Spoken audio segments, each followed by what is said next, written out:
Speed of light first discovered by old Roman. Pythagoras theorem first discovered by ancient Greek philosopher Pythagoras. Distance of sun and moon from earth first discovered by Aristarchus of Samos. तो इसमें नया क्या है? हम Indians के लिए ये discovery नहीं, रीडिस्कवरी है।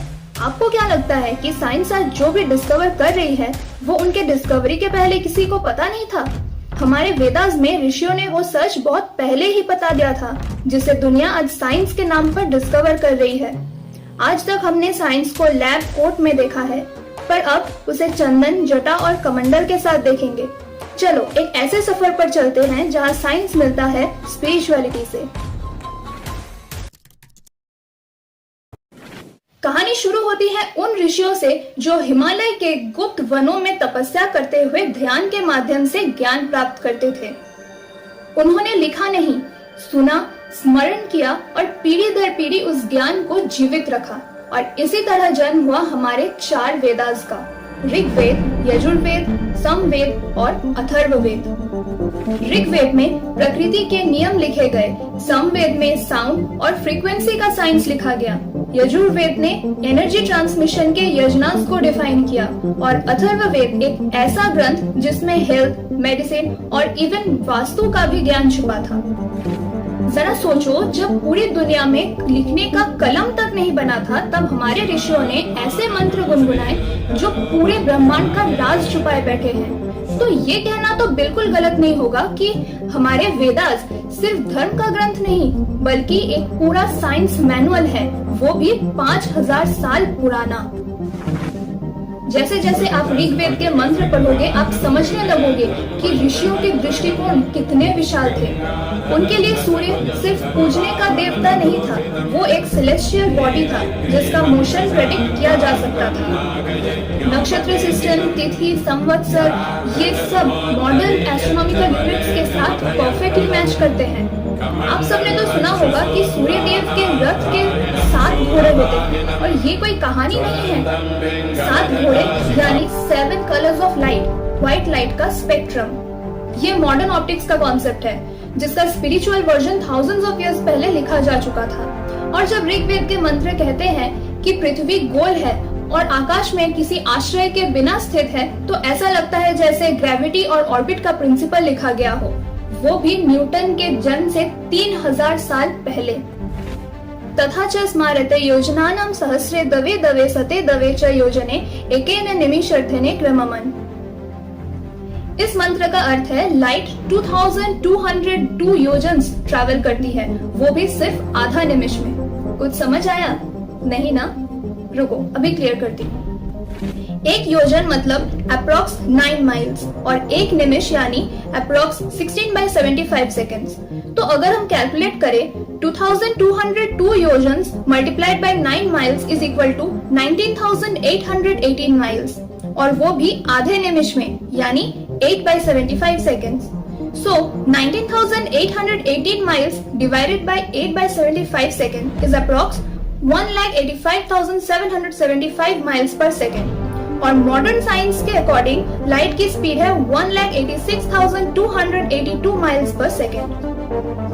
जरा सी difference of a few thousand miles, that too from a 700 years old interpretation of a 3,000 years old text। आज की टेलीस्कोप जिस यूनिवर्स को ढूंढ रही है, कई साल पहले ऋषियों ने अपने मंत्रों में उस यूनिवर्स का मैप छुपा दिया था। ऋषियों ने जिस तरह से आकाश के सारे राज समझे, उसी तरह पृथ्वी पर भी उनका ज्ञान अनंत था। बौधायन के शुल्ब सूत्रास बताते हैं कि ऑल्टर बनाने के लिए कैसे ट्राइंगल, सर्कल और स्क्वायर के बीच एरिया का सामंजस्य बनाएं। ये वही फॉर्मूलाज है जिसे हम पाइथागोरियन थ्योरम से जानते हैं, लेकिन ये भारत में बहुत पहले लिखा जा चुका था। और फिर आता है जीरो, जिसने पूरे गणित को बदल दिया। आर्यभट्टा और ब्रह्मगुप्त ने इस शून्य को इन्फिनिटी तक ले जाने का मार्ग दिखाया। जब दुनिया में जीरो का मतलब कुछ नहीं होता था, तब भारत उसमें आनंद ढूंढ रहा था। गणित और एस्ट्रोनॉमी सिर्फ एक थ्योरीज नहीं थे, बल्कि वो ध्वनि और प्रकाश के रूप में जिंदा थे। Samved is not just a book of chants, it's the manual of sound frequencies। मंत्रों का उच्चारण एक फिक्स्ड पिच, रिदम और रेजोनेंस में होता था। आज के ईईजी और ब्रेन वेव के स्टडीज कहते हैं कि ओम जैसे साउंड से अल्फा और थीटा वेव्स एक्टिवेट होती है, जो स्ट्रेस रिलीफ और मेंटल क्लैरिटी के लिए परफेक्ट है।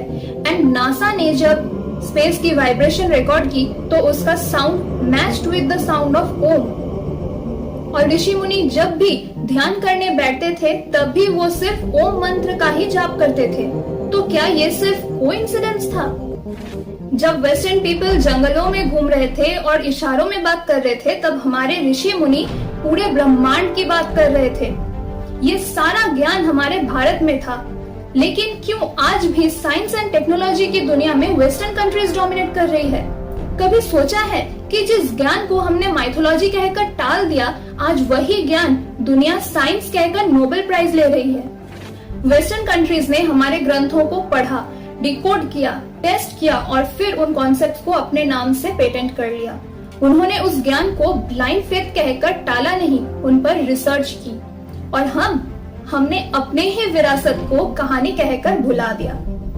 शायद इसी वजह से आज नासा भी स्पेस के साउंड्स पर रिसर्च कर रही है और हम व्हाट्सएप के फॉरवर्ड्स पे लड़ रहे हैं। ऋषियों का ज्ञान इंट्यूशन से आया था, लेकिन बिना डिसिप्लिन, साधना और तपस्या के नहीं। और आज हम डिस्ट्रैक्शन से घिरा हुआ, डोपामिन पे चलने वाले, शॉर्टकट्स ढूंढने वाले, क्या ऐसे ज्ञान प्राप्त कर सकेंगे? जब तक हम अपने ही पूर्वज के दिए हुए ज्ञान को किताबों तक सीमित रखेंगे, तब तक दुनिया उसे अपने ही नाम से छापती रहेगी। वेदास को पूजा की थाली में ही नहीं, साइंस के माइक्रोस्कोप में भी देखें। सिर्फ तभी हम अपने देश को वापस उस ऊंचाइयों तक ले जा सकेंगे। क्यों? सही कहा ना? अपनी राय कमेंट्स में बताओ। तो मिलते हैं अगली वीडियो में, तब तक के लिए गुड बाय।